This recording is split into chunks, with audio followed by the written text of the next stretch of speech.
Hello বাচ্চারা, আজ আমরা শুনবো মৃত মায়ের ভালোবাসা নামক গল্পটি। শুরু করা যাক তাহলে। জঙ্গলের একটি গাছে টুনি পাখি তার ছোট্ট ছানাকে নিয়ে বসবাস করত। টুনি খুবই অসুস্থ হয়ে পড়েছিল।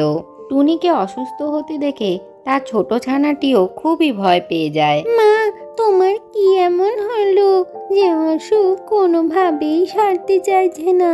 আমার তো খুব ভয় করছে। তুমি কিচ্ছু চিন্তা করো না আমার ছোট ছানা, আমি একদম ঠিক হয়ে যাব। আমি বৃষ্টিতে ভিজে খাবার আনতে গিয়েই সেই থেকে যে জ্বর হয়েছে সেটাই তো আর কমতে চাইছে না। কিন্তু এই বৃষ্টিতে খাবার না আনতে গেলেও তো নয়, আমাদের তো না খেয়ে থাকতে হবে।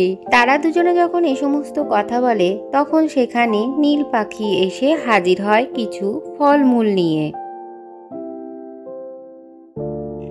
আরে টুনি, তোমার তো অনেক দিন ধরেই অসুখ করেছে, আর এই অসুখ তো তোমার কোনোভাবেই সারতে চাইছে না। তাই তোমাদের জন্য এই ফল এনেছি, যাতে অন্তত কিছুদিন তোমাদের চলে যায়। এইসব কথা বলতে বলতেই সেখানে কালু কাক এসে হাজির হয়।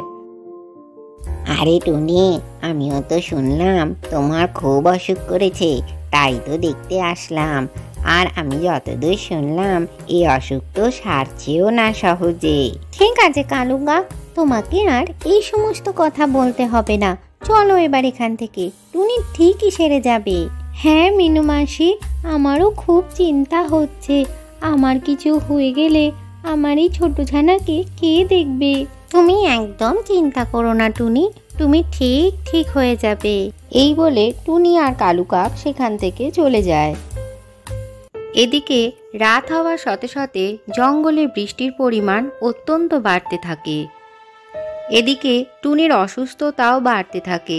সে তার বাসার মধ্যে শুয়ে পড়ে। সে দেখতে থাকে তার বাসার মধ্যে জল আস্তে আস্তে ভরে যাচ্ছে। মা, আমার তো খুব শীত করছে। ঠিক আছে আমার ছানা, তুমি এই চাদরটা নিয়ে এসো। না মা, তোমার তো বেশি শরীর খারাপ, আমাকে চাদর দিলে তোমার তো কষ্ট হবে। না মা সোনা, আমার কোনো কষ্ট হবে না, তুমি চাদরটা নাও। এরপর টুনি তার চাদরটা তার ছোট ছানাটিকে দিয়ে দেয় আর বলতে থাকে, আমার সোনা, এবার তোমার ঠান্ডা লাগাটা একটু কম করছে তো? হ্যাঁ মা, আমার একটু ঠান্ডা কম লাগছে। এইভাবে কথা বলতে বলতে টুনির চোখ হঠাৎ বন্ধ হয়ে আসে। ছোট ছানাটি দেখে তার মা চোখ তুলে আর তাকাচ্ছে না। মা, এ কি হলো তোমার? তুমি চোখ খুলছো না কেন? চোখ খোলো না মা। টুনি তখন সেখানেই মারা যায়। অনেক ডাকাডাকির ফলে তার ছোট ছানাটির আওয়াজ শুনে টুনির আত্মা সেখানে এসে হাজির হয়। চলো আমার ছানা, আমি তো এখানেই রয়েছি।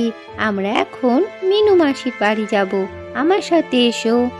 এই বলে তারা দুজনে মিনু মাসির বাড়ির উদ্দেশ্যে যেতে লাগলো। বাসা থেকে বেরিয়ে তারা জঙ্গলের মধ্যে দিয়ে যাওয়ার সময় বৃষ্টি আরো বাড়তে শুরু করে।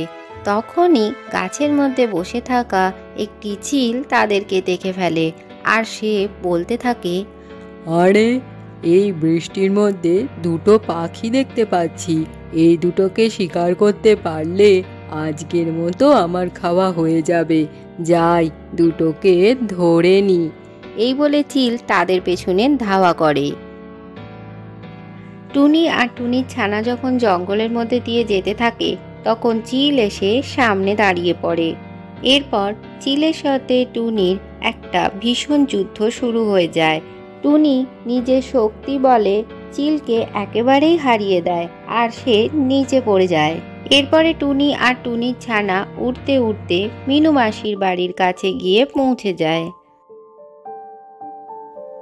মিনু মাসি, ও মিনু মাসি, দরজাটা একটু খোলো না। এরপর মিনু মাসি তার ঘর থেকে বাইরে বেরিয়ে আসে। মিনু মাসি, আমার ছোট ছানাটা বড় হওয়া অবধি তুমি ওর খেয়াল রেখো, আমি এখন চলি। এরপর মিনু মাসি টুনির ছোট ছানাটিকে তার ঘরের মধ্যে ডেকে নেয়। মিনু মাসির কাছে খুব ভালো হয়ে থেকো আমার ছানা, দুষ্টুমি করো না। আর মিনু মাসি, তোমাকে অনেক ধন্যবাদ আমার ছানাটার দায়িত্ব নেওয়ার জন্য।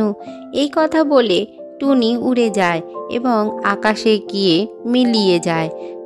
মিনু মাসি তখন সমস্ত কথাই বুঝতে পারে। আজকের গল্পটি থেকে কি শিখলে বাচ্চারা? মায়ের ভালোবাসা কখনোই কম হয় না। ভিডিওটি ভালো লাগলে চ্যানেলটিকে লাইক ও শেয়ার করে সাবস্ক্রাইব করে দিও।